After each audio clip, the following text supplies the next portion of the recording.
بسم اللہ الرحمن الرحیم. ہدیہ خیر لبا اور اس کے لیے ساری مخلوق سے جو اعلیٰ ہے نا محمد رسول اللہ صلی اللہ علیہ وسلم، اس کا طریقہ ڈھونڈتے ہو تو یہ کتاب پڑھو. پوری کتاب ہوا ہے کہ آپ نے نابینے صحابی نے جب اپنے بچوں کی ماں کو قتل کیا، آپ کو قتل کر کے آگے یہ پیغام دیا کہ جو ہمارے آقا صلی اللہ علیہ وسلم کی توہین کرتا ہے تو اس بنی ہے کہ اس میں ایک مدعا کو ثابت کیا جائے اور یہ ثابت کیا جائے کہ یہ شخص مجرم ہے. اور پھر صورتحال یہ ہے، ادھر حضرت صالح علیہ السلام کی اونٹنی کے گستاخ پر جو عذاب اترا، یہ قرآن مجید میں اس کا ذکر موجود ہے. پتہ مطلب ڈفرنٹ چیز ہے، ورنہ تو اس میں پوری دنیا میں مطلب کیا یہ جو عیسائی حضرت عیسیٰ کو اللہ کا بیٹا کہہ کے اللہ کو گالی نہیں دے رہے؟ کیا دنیا کے 2.25 ارب عیسائی نبی صلی اللہ علیہ وسلم کو جھوٹا پیغمبر نہیں کہتے؟ گلی گلی قتل عام ہوگا. ٹھیک اس طرح گستاخ رسول جن لوگوں نے تب کو قتل کر دینا چاہیے کہ دین میں استنباط احکام واقعات سے نہیں ہوتا. یعنی اگر دین، یہاں معاملہ یہ ہے کہ اللہ تعالیٰ نے قرآن مجید میں یہ صاف صاف اعلان کر دیا ہے کسی انسان کی جان 2 صورتوں کے سوا لی ہی نہیں جا سکتی. اچھا، قرآن و حدیث اور تمام علماء بنا کسی اختلاف کے گستاخ رسول کو کافر اور مرتد کہتے ہیں. ہائی ویورز، کیسے ہیں آپ صاحب؟ آج آپ کے لیے ہم ایک بہت سینسٹیو ایشو کے اوپر ایک ویڈیو لے کے آئے ہیں جو آج کل کے دور کے لیے بہت زیادہ ضروری ہے، اور مجھے لگا اس کے اوپر بات ہونی چاہیے کیونکہ ہمارے معاشرے کو اس چیز کی بہت زیادہ ضرورت ہے. ٹاپک ہے ہمارا آج کا کہ کوئی بندہ اگر گستاخی کرتا ہے، چاہے گستاخی صحابہ ہو، گستاخی رسول ہو، گستاخی قرآن ہو، تو اس کے بارے میں شریعت ہمیں کیا کہتی ہے کہ ہم نے کیا کرنا ہے؟ کیا عام بندہ اٹھ کے اس کو سزا دے سکتے ہیں؟ اس بارے میں ہم نے چند بڑے علماء کو لیا اس ویڈیو میں کیے گا کیونکہ یہ بہت سینسٹیو ایشو ہے، اور زیادہ سے زیادہ اس ویڈیو کو شیئر کیجیے گا تاکہ بہت سارے لوگوں تک یہ بات پہنچے، کیونکہ ہم اس چیز میں بہت زیادہ سینسٹیو ہیں. کہ دین میں استنباط احکام واقعات سے نہیں ہوتا. یعنی اگر دین میں کوئی حکم دیا جانا ہے تو اس کو صراحت کے ساتھ قرآن مجید میں بیان ہونا چاہیے. رسالت میں آپ صلی اللہ علیہ وسلم قرآن مجید پر مبنی کوئی ہدایت دے رہے ہیں تو اس کو بھی آپ کے الفاظ میں صراحتاً بیان ہونا چاہیے. اس لیے کہ یہ کوئی معمولی بات نہیں ہے کہ کسی شخص کے بارے میں آپ یہ کہیں کہ اس کو قتل کر دو. انسانی جان کو حرمت حاصل ہے. رسالت میں آپ صلی اللہ علیہ وسلم نے ہمیں یہ تعلیم دی ہے کہ یہ ذوالحج کا مہینہ، یہ مکے کا شہر جیسی حرمت رکھتا ہے ویسی حرمت انسانی جان کو بھی حاصل ہے. اگر کوئی قانون ہے تو جیسے چور کی سزا کے بارے میں قرآن مجید نے صراحت سے بتایا ہے کہ کیا قانون ہے، زانی کی سزا کے بارے میں سورہ نور میں صراحت سے بتایا گیا ہے کہ کیا قانون ہے. اسی طرح سے وہ لوگ کہ جو فساد پیدا کرتے ہیں ان کی سزائیں پوری صراحت کے ساتھ سورہ مائدہ میں بیان ہوئی ہیں. یہاں معاملہ یہ ہے کہ اللہ تعالیٰ نے قرآن مجید میں یہ صاف صاف اعلان کر دیا ہے کسی انسان کی جان 2 صورتوں کے سوا لی ہی نہیں جا سکتی. اچھا، یعنی قرآن مجید کے الفاظ ہیں من قتل نفسا بغیر نفس اور فساد فی الارض فکانما قتل الناس جميعا. 2 ہی صورتیں ہیں جن میں تم کسی شخص کی جان لے سکتے ہو. ایک یہ کہ اس نے کسی کو قتل کر دیا اور قصاص میں اس کو قتل کیا جا رہا ہے. دوسرے یہ کہ وہ فساد برپا کرنے کے لیے اٹھا ہوا. یہ 2 صورتیں قرآن مجید نے بالکل متعین کر دی ہیں. کوئی روایت ان کے خلاف ہو ہی نہیں سکتی، اس لیے کہ اللہ کا پیغمبر اللہ تعالیٰ کی حدود سے آگے کبھی کوئی بات نہیں کرتا. حدیث کے پورے ذخیرے کو بھی آپ شروع سے لے کے آخر تک دیکھ لیں، اس میں کوئی اس طرح کا قانون بیان نہیں ہوا.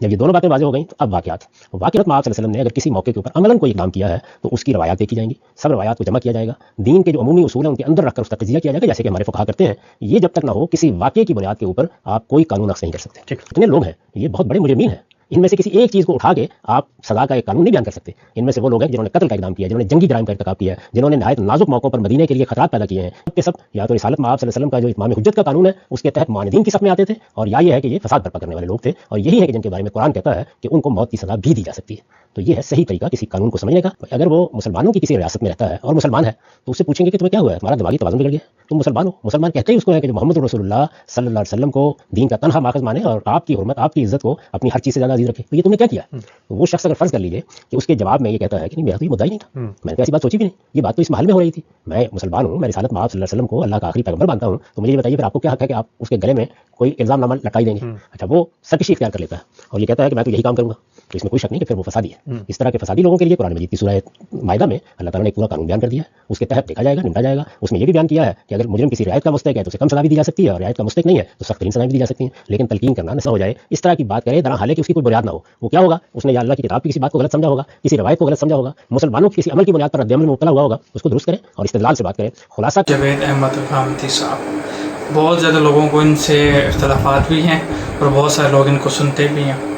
مجھے پرسنلی ان کی رائے اس ویڈیو میں بہت زیادہ معتدل اور بمبنی انصاف لگی ہے کہ وہ بہت ہی زیادہ انصاف کے قریب بات کی ہے انہوں نے کہ ایک بندے کو کوئی بھی اٹھ کے سزا دے دے، ایسے ہی اس چیز کا تعین کیے بغیر ہی کہ اس نے گستاخی کی بھی ہے کہ نہیں، اور اگر کی ہے تو کیوں کی ہے. تو مجھے ان کی رائے بہت پسند آئی ہے. باقی آپ کو اگر کیسے لگی ان کی رائے؟ ادھر حضرت صالح علیہ السلام کی اونٹنی کے گستاخ پر جو عذاب اترا، یہ قرآن مجید میں اس کا ذکر موجود ہے. فدمدم علیہم ربہم بذنبہم فسواہا. ادھر اونٹنی کا گستاخ بھی مارا جائے اور ادھر جو صالح علیہ السلام کے امام ہیں ان کی توہین ہو جائے اور عذاب نہ آئے، تو اس میں حکمت کیا تھی؟ تو صرف ایک معاملہ تھا جس کو لفظوں سے، تعبیرات سے، متعدد طریقوں سے بیان کیا جا سکتا، سوائے اس کے اور کچھ نہ تھا. मेरा रब ये वाजे करना चाहता था अब अजाब उतार के नबियों के साथ ताबुन करने का जमाना खत्म हो गया। ये उस वक्त था जब उम्मतें कमजोर होती थी, जब नबियों के दीवानों की पावर थोड़ी थी, जब नबियों के आशिक जो हैं उनके इश्क का वो उरूज ना था। फरमाया अब वो महबूब आए हैं कि जिनके गुलाम गुस्ताखों से बदला खुद लेंगे। अब अजाब उतार के गुस्ताखों को बंदर बनाने में, गुस्ताखों को भून देने में, आग से गुस्ताखों की जमीनें धंसा देने में अब वो मामला नहीं रहा। अब आशिकों को लज्जत तब आएगी जब हाथों से गुस्ताखों के सर उतारेंगे।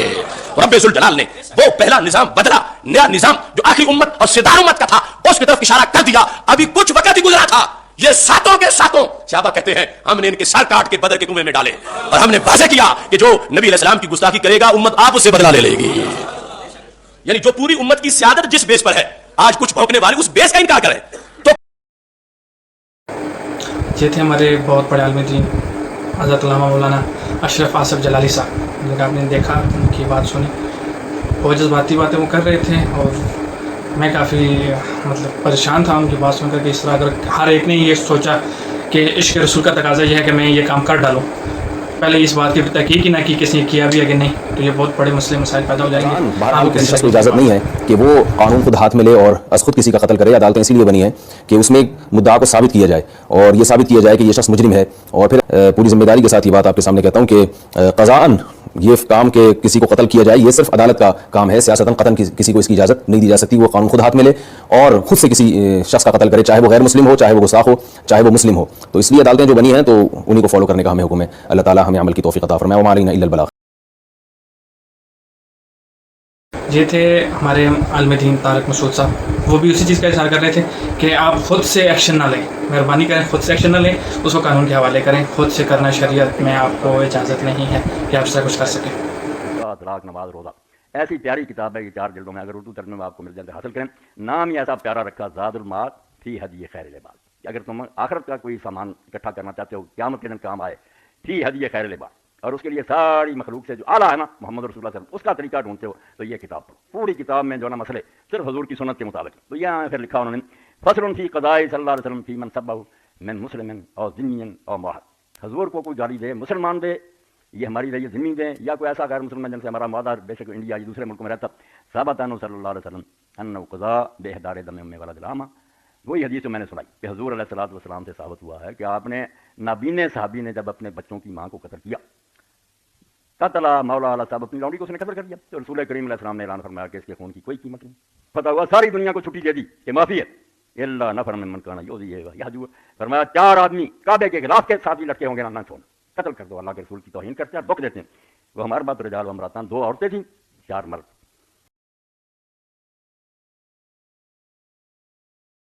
जी मौलाना साहब की हमने बातें देखी हैं, मेरे काफ़ी ज़्यादा मैं इनकी बातों से इत्तेफाक करता हूँ, लेकिन अभी मुझे कुछ समझ नहीं आई कि उनका किस तरफ रुझान है। क्या वो चीज़ को तरगीब देते हैं कि हाँ कर डालो, ये बहुत बड़ी बात है, बहुत बड़ी बात है। मैं तो शौक हूँ। आप बताएं आपको कैसा लगी मौलाना साहब की बात, और कितना इत्तेफाक करते हैं आप उनकी बात से? पौने 2 अरब ईसाई नबी सल्लल्लाहु अलैहि वसल्लम को झूठा पैगंबर नहीं कहते, तो क्या ये पौने 2 अरब ईसाई वाजिबुल कत्ल है इब्न तैमिया के कॉन्टेक्स्ट में? झूठा पैगंबर कहते हैं ना, वरना तो मान लेना। तो आज अगर इब्न तैमिया जिंदा होता, मैं पाकिस्तान की अदालत में, क्या इंटरनेशनल अदालत में इसके खिलाफ मुकदमा करता है, इसने जो कुरान और सुन्नत के साथ मजाक किया है। ये कौन सी डॉक्ट्राइन उम्मत को दे रहे हैं? ये तो बेड़ा गर्क हो जाएगा, गली गली कत्लेआम होगा। ठीक इस तरह का गुस्ताख रसूल, जिन लोगों ने हज़रत ईसा की मूर्तियां सजाई हुई हैं अपने गिरजों के अंदर, इब्न तैमिया का तो मौक़िफ़ उस किताब में है कि तमाम नबियों के गुस्ताख वाजिबुल कत्ल है। तो ये सारे ईसाई वाजिबुल कत्ल है, हिंदू भी वाजिबुल कत्ल है, सारे के सारे नबी को झूठा नबी मानते। तो इस तरह डॉक्ट्राइन खड़ी की जाएगी। आप का क्या किरदार ये था? तो मैं आपको दूसरी मिसाल पेश कर रहा हूं, बुखारी और मुस्लिम दोनों में हसान इब्न साबित को आप सल्लल्लाहु अलैहि वसल्लम कहते हैं, ए हसान अपने अशआर के जरिए इनकी हजू बयान करो जो मेरी गुस्ताखियां कर रहे हैं। तेरे अशआर जो हैं ये तीर से ज्यादा जो है सख्त हैं इनके ऊपर। तीर का इनको वो दर्द नहीं, इनको तलवार का वो दर्द नहीं है जो तेरे अशआर से इनको तकलीफ पहुंचती है। इससे इमाम ने तैमिया का रिजल्ट निकाल रहे हैं। आप हैरान होंगे, और मैं कहता हूं ये जोक ऑफ द सेंचुरी है जो मैं बयान करने लगा। इब्न तैमिया कहते हैं इससे ये रिजल्ट निकला कि गुस्ताखे रसूल को अगर अशआर से जवाब दिया जा सकता है तो तीर से ज्यादा सख्त है अशआर, तो इसका मतलब है उसको तीर भी मारा जा सकता है, छोटी सजा भी दी जा सकती है। इन्ना लिल्लाहि व इन्ना इलैहि राजिऊन। तो 4 तकबीरें पढ़नी चाहिए, तो उसी गाल को कोई और मतलब कर लेते हो।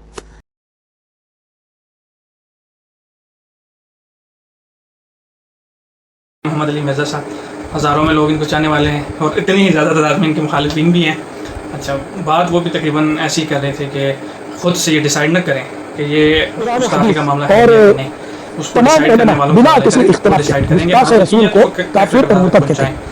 अगर जो चाहे नमाजी हो, तहज्जुद गुजार हो और कैसा ही परहेजगार हो, अगर उसने वाकई सरकार नामदार सल्लल्लाहु तआला अलैहि वसल्लम की गुस्ताखी की तो अब वो मुर्तद हो गया, इस्लाम का खारिज हो गया और वाजिबुल कत्ल हो गया। काजी को चाहिए, हाकिम को चाहिए, काजी को चाहिए कि उसको वो कत्ल कर दे। हाकिम इस्लाम का काम है कि उसको सजा दे और कत्ल कर दे। जैसे हमारा मुल्क है अल्हम्दुलिल्लाह, जिस तरह इस्लाम का कानून है, हमारे मुल्क पाकिस्तान में भी गुस्ताख रसूल के लिए यही कानून है कि उसको कत्ल कर दिया जाए। तो अगर कोई गुस्ताख रसूल पकड़ा जाए और वाकई उसने गुस्ताखी की तो हम सबकी ये जिम्मेदारी बनती है कि हम उसको हुकूमत के हवाले करें, कानून के हवाले करें, और कानून को चाहिए कि उस गुस्ताख रसूल को केफर इक़दार तक पहुंचाए। अब अगर ऐसे में कोई मोहब्बत रसूल में डूब कर इश्क रसूल से मगलूब होकर अपने हाथ में कानून ले लेता है और किसी गुस्ताख रसूल को केफर इक़दार तक पहुंचा देता है और मार देता है, तब भी हुक्म शरई यही है कि इसके लिए वो सजा ही नहीं है। जैसे कि एक मुसलमान को वो कत्ल कर दे तो उसको मतलब सजा दी जाती है, किसास लिया जाता है, ऐसी सजा नहीं है। गुस्ताख रसूल को अगर कोई आम मुसलमान को मार दे, अपने आप में कानून ले ले, उसको मार दे, तो इस पर शरीयत इस्लामिया में इस तरह की सजाएं नहीं है कि जो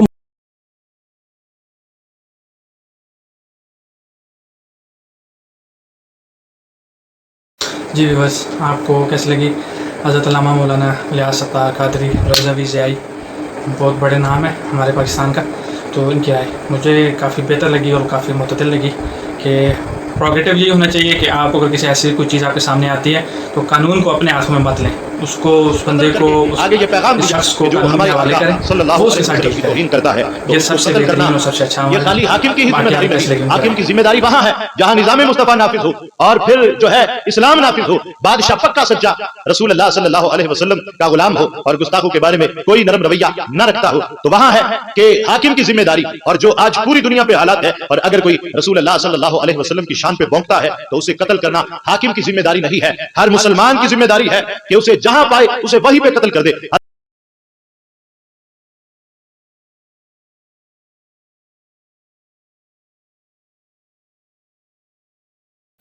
ये थी हमारी आज की वीडियो। उम्मीद करता हूँ आपको पसंद आई होगी, हमारा टॉपिक आपको पसंद आया होगा। आपसे एक स्पेशल रिक्वेस्ट है कि आप हमारी इस वीडियो को ज़्यादा से ज़्यादा शेयर करें। मैं अमूमन अपनी वीडियोस में ये बातें बार बार नहीं कह रहा था कि मेरी वीडियो को शेयर करें, ज़्यादा लाइक करें, या इस तरह मैं बहुत कम ही कहता हूँ, लेकिन इस वीडियो में आप सबसे स्पेशल रिक्वेस्ट है कि इस वीडियो को शेयर करें। हमारा मुआशरा बहुत जज्बाती हो चुका है, इसमें इस चीज़ को बहुत ज़्यादा इस मसले में परेशानियाँ हैं, लोग जज्बाती हो जाते हैं, इस बारे में अवेयरनेस पैदा करें। हमारी एक छोटी सी काविश है, रिक्वेस्ट है सबसे, इसको ज़्यादा से ज़्यादा दूसरों तक पहुँचाएँ कि उनको समझ आए कि वो क्या करने जा रहे हैं। कोई ऐसा इक़दाम ना करें कि इश्क़ रसूल में तो करें लेकिन रसूलुल्लाह सल्लल्लाहु अलैहि वसल्लम हम पे नाराज़ हो जाएंगे या